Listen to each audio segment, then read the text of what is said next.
moja. Kwa Azam FC imeifunga Azam FC kule Chamazi kwa mikojo ya penalty. Labda wewe unaje Mbeya City ya msimu ujao ambayo pengine ikafanikiwa kupanda ligi tu? Mashabiki wa Mbeya City wategemea nini? Cha kwanza ni timu mpya na vijana ambao bado wana nguvu afu wana matamanio ya kufika mbali.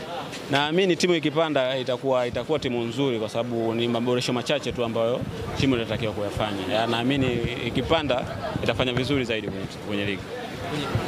Basi nikushukuru sana. Shukrani. Kwa upande wa performance leo kumalizia, kuna namna unaamini umefanya kila kitu mbele ya Simba? Siwezi kusema tumefanya kila kitu, tumefanya kile kitu ambacho kilikuwa ndani ya uwezo wetu.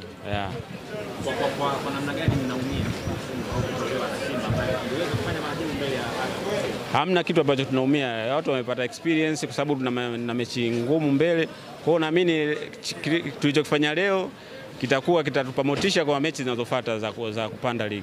Nani alikuwa mwiba zaidi kwa timu nzima? Simba ilikuwa mwiba. Shukrani.